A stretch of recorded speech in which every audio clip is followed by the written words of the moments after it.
So, if you're serious, you're asking this basic question, a fundamental question, which you must answer.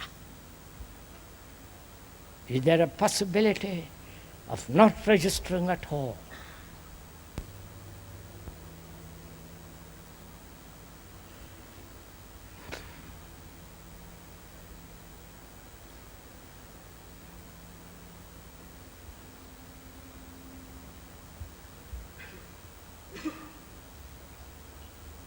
That is there an action not born of thought? You understand my question? All our action is based on thought, with all its consequences. Now we're asking, is there an action? Is there a way of living in daily life in which thought doesn't operate? You understand this? It isn't a question that you just play around and discuss and all the rest of it. One has to find out. That means you must put passion into it, vitality, energy to find out. Those who give research, scientific research or technological research, they love it. It's their life, their blood, their bread and butter. Everything is first, then their wife, their family comes second.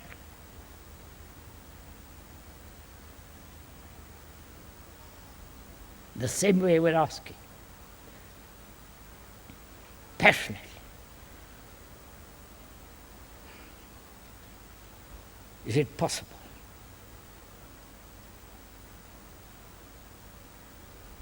I say it is. I'll show it to you. Please don't accept it, because you don't know what it means.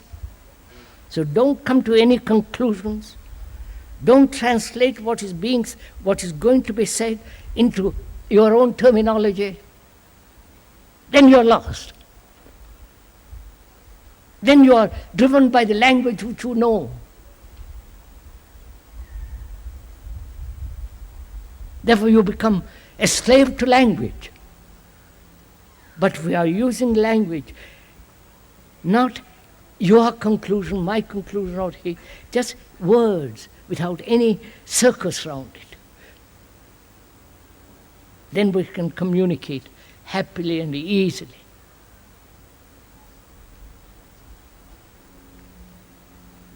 There is an action, a total, complete, holistic, whole action in which thought doesn't interfere at all.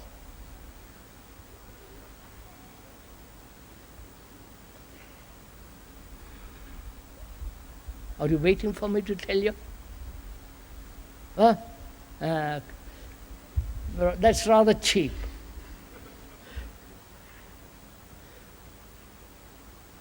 I do all the work, the speaker does all the work, and you just listen and say, yes, I agree with that. What's the point of that? But whereas if you really, desperately want to find out, like an unhappy man, a drowning man, it's desperation to find some kind of thing to hang on to so that it can be saved. There he exerts all energy.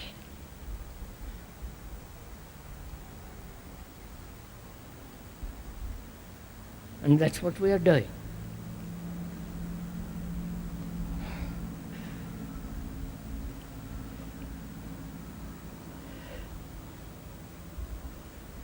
First of all, do we see very clearly, each one of us, wherever we are, whatever our situation, whatever our conditioning, whatever neurotic we are, most of us are, do we see very clearly that thought under all circumstances is limited.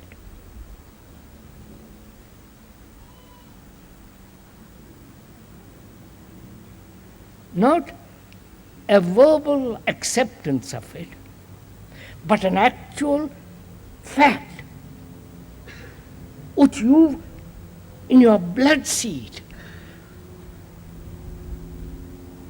irrevocably,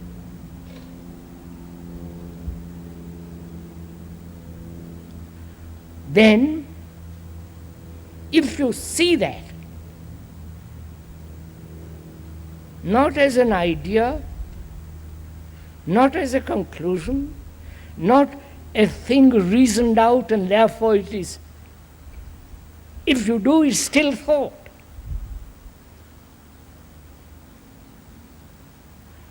So, when you realize that thought is completely, totally, wholly limited, and from that limitation, all activity, whatever type it is, must be limited, and therefore, as in human relationship, it creates havoc, misery. From there you ask the question. You understand? Not if you haven't done all this. And you can do all this instantly, not take time, years, months. Then you can ask,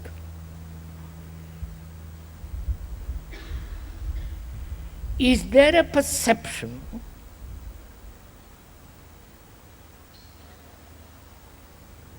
devoid of memory, devoid of remembrances, devoid of, totally divorced from the past? Is there an observation, and therefore out of that observation, action? You follow what I'm saying? You look all puzzled. All right, I'll take it up again.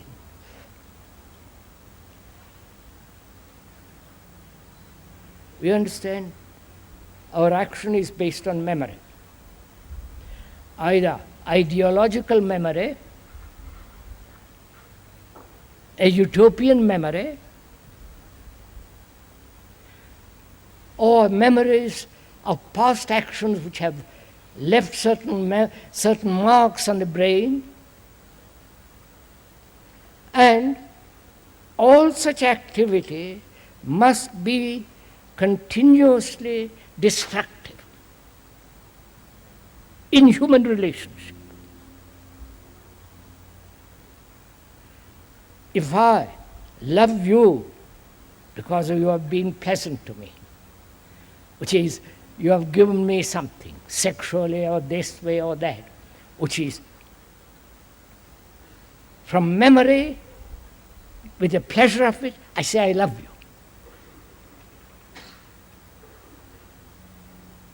So is there a love which is not born of memory, which is not the result of give and take, which is not sensation?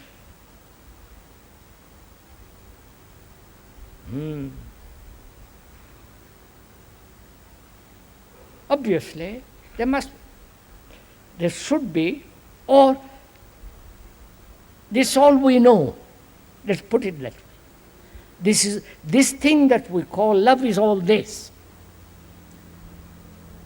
And that love breeds jealousy, anxiety, possessiveness, attachment.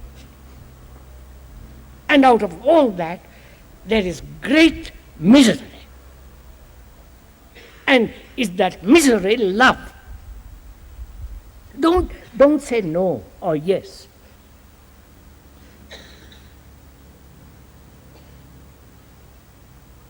If that is not love, and you have totally abandoned jealousy and for all that which is left completely, that is love. Right?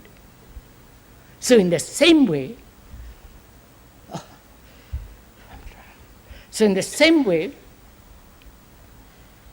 if one understands the whole movement of thought as mirror and time,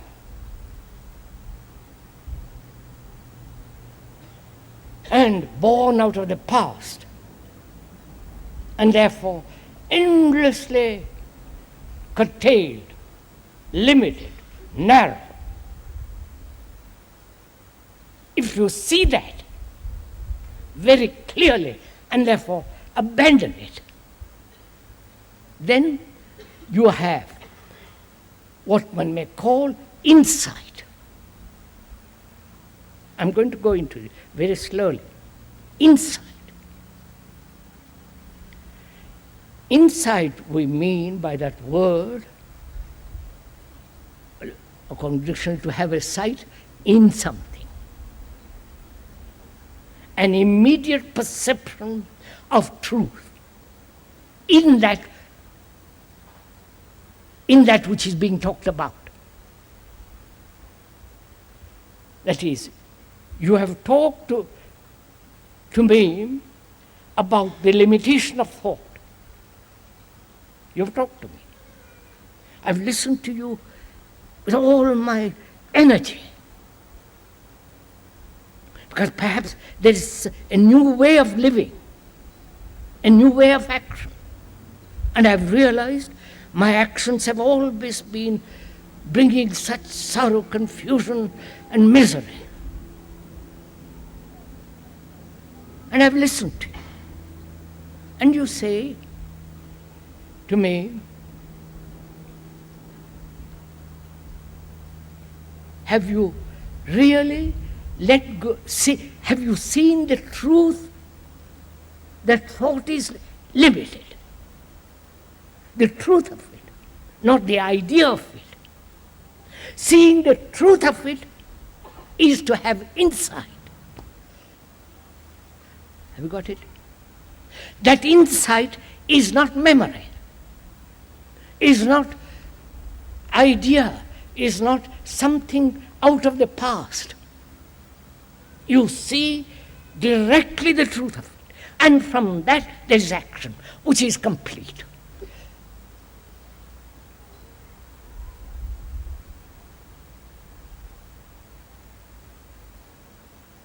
So you, as a human being, and you who are the representative of all humanity, so you are the world.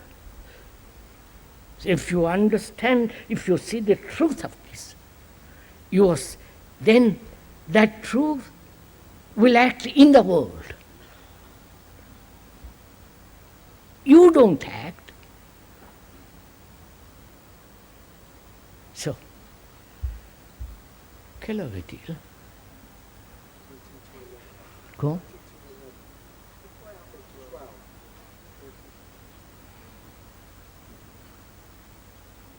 So, we have seen the mischief of thought which is limited, which has created the individual, and the opposite of non-individuality, which is totalitarian authority and all the rest of it. We also see that thought stored up in the brain as memory, knowledge, that very brain cells have become limited.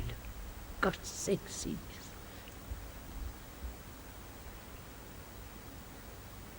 Because, of course, obviously. But when you have an insight into all this, the very brain cells are no longer limited. The brain cells are functioning totally differently. Do this, please, do it. Don't say yes. How marvelous. What a wonderful speak that was. Which are all romantic nonsense, emotionalism. That has nothing to do with actuality.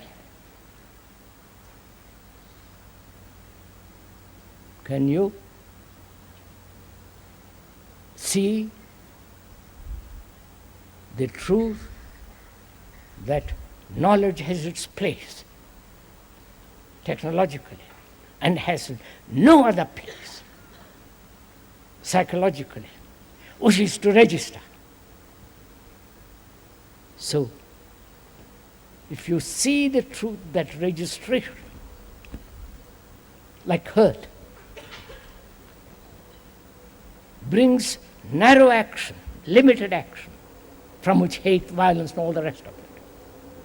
If you see the truth of it, then you will see, you have an insight. No.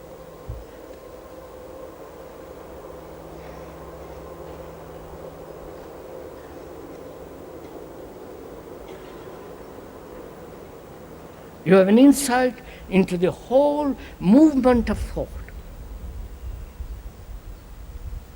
Therefore, thought then limits naturally itself and remains there. You don't have to say, I must stop thinking, and that's too silly.